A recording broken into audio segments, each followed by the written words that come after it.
Hello everybody, welcome to this channel. Well, in today's video we're going to talk about analytical chemistry and instrumental chemistry and analytical chemistry.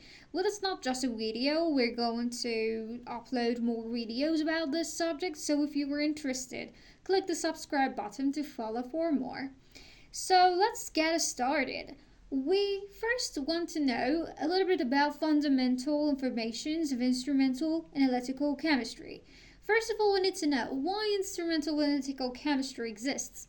Before modern instruments were developed, chemists used classical analytical methods for both quantitative and qualitative analysis of materials.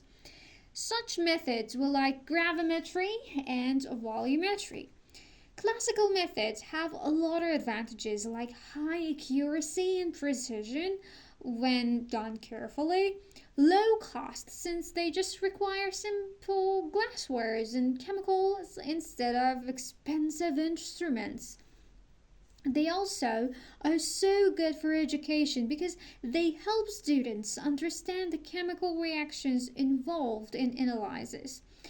And the last one is no need of electricity or complex instruments, so they can be done anywhere and we won't have instrumental errors which may improve our precision.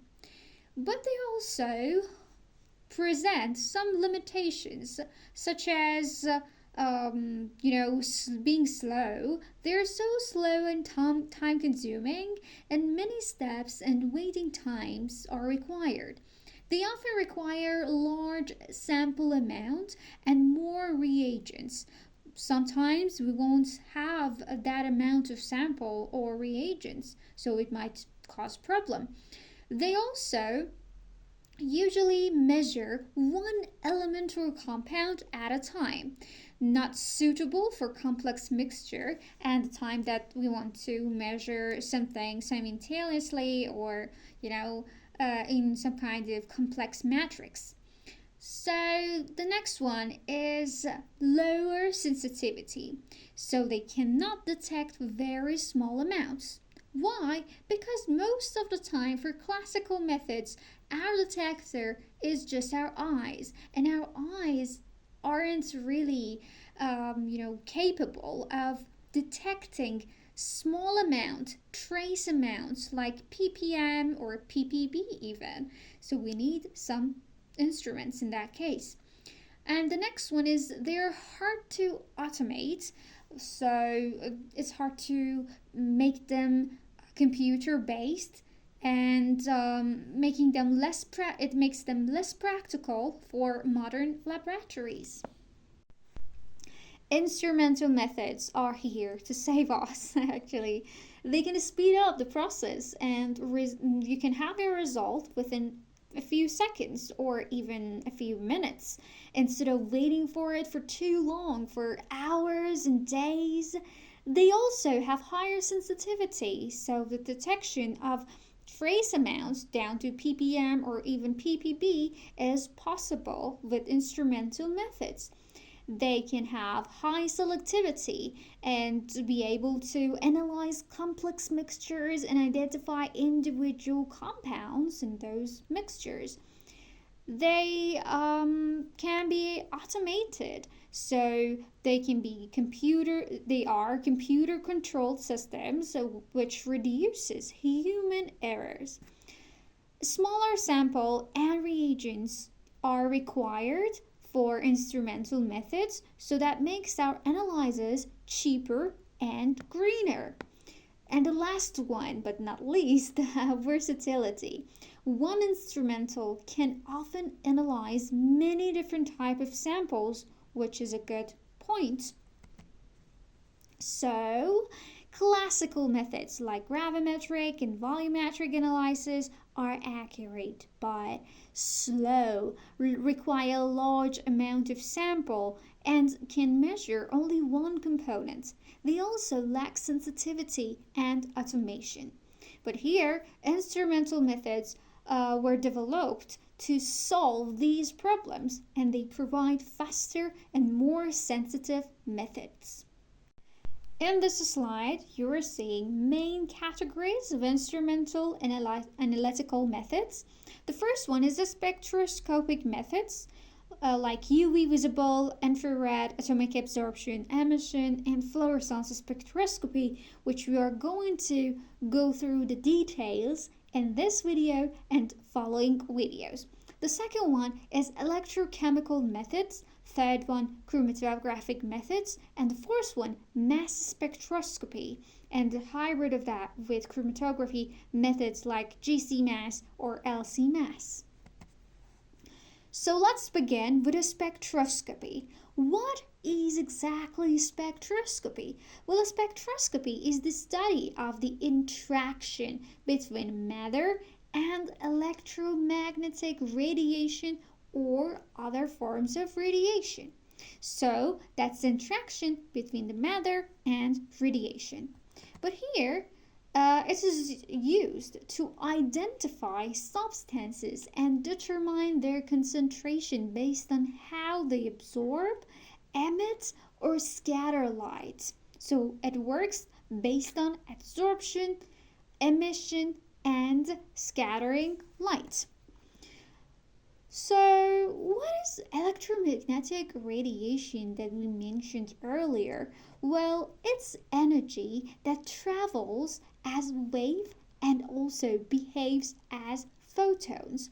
Will we describe electromagnetic radiation in two forms, waveform and photon forms, because sometimes it's possess wave actually related things like wavelength, frequency, amplitude, and in some other cases it performs like photons and like small little particles, and the particle model explains phenomena like absorption and emission of energy. These two models complete each other and together describe the full nature of light. As you see here in this picture, we have electromagnetic wave, which is composed of two wavelengths, waves. We have the electric field and the magnetic field. That they are they form a 90-degree angle. We can also call it perpendicular, actually, that 90 degree. The magnetic field and electric field are perpendicular. So the first parameter where we are going to talk about is wavelengths, which would come from the waveform of the electromagnetic radiation. So the distance between two consecutive peaks of a wave is usually measured in nanometer and determines the color or type of radiation, like UV section, visible section. So as you see here in this page, we have two peaks, and the distance between these two peaks is called wavelengths.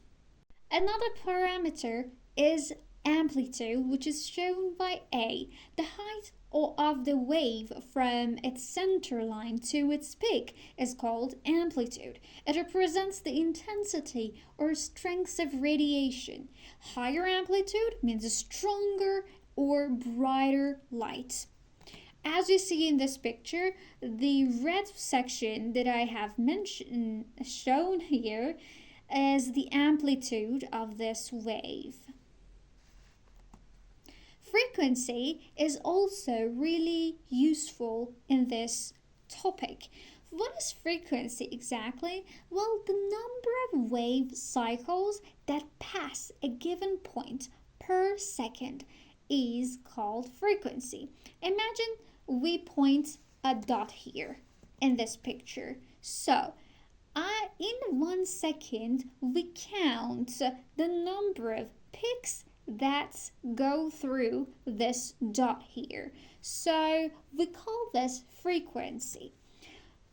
Frequency is measured in hertz, where 1 hertz is equal to 1 cycle per second.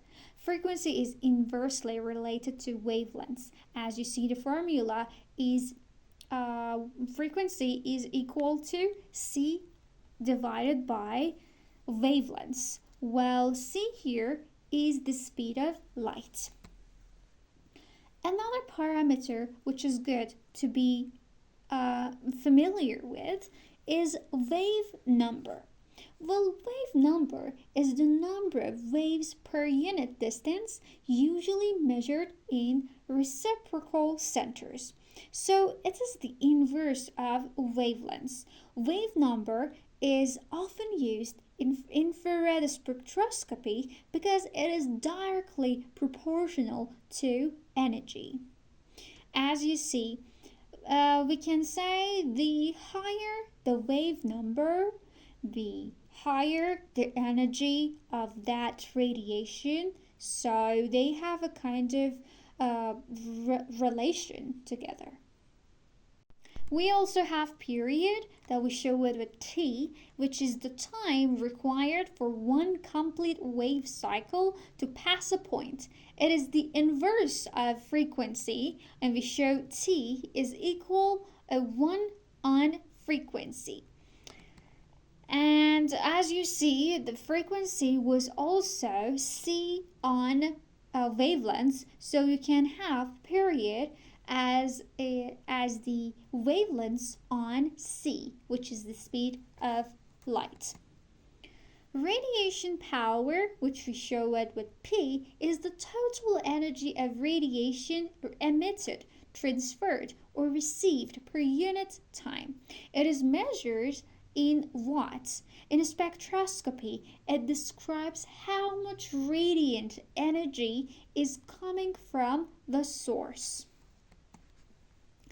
Another factor is radiant intensity. The power of radiation per unit solid angle in a space direction is called radiant intensity. So here, the specific angle and in a direction is important. It is measured in watts per steradian, as you see here, and it shows how strongly the radiation is emitted in a particular direction, not total power, just in a particular angle or direction. And here I have prepared to you a table which has all important points about these actually parameters, so you can check them out. In this picture, you are seeing the electromagnetic spectrum, which starts from 0, the wavelengths of 0, to the wavelengths of 10 and power of 21. So as you see, we have different wavelengths, and each of them not each of them, but each period of them is called something. For example, from 400 nanometer to 700 nanometer, we call it the visible section of spectrum. Also, we have the microwave, the UV, the gamma rays, and so on, which is actually the name of specific wavelengths.